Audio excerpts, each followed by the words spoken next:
have access to the factory turbo, locate the OEM part number. The number is usually found on the front of the compressor housing.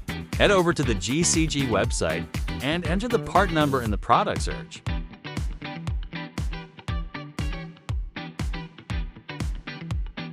On the product listing, check all the important specs like the make, model, and engine of the vehicle. Scroll down to the related product section. If a PowerMax upgrade option is available, this is where you will find it.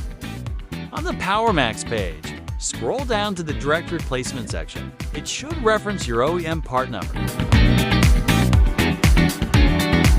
To use this feature, you will need to be logged in as a registered user.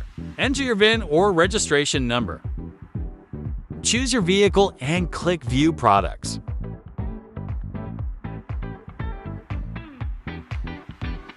Select the Turbo Upgrades drop-down menu. All available upgrade options will be displayed here. If you want to see the whole PowerMax range, choose Performance Turbochargers from the main menu. Click on the PowerMax icon and scroll down until you see the turbo for your application.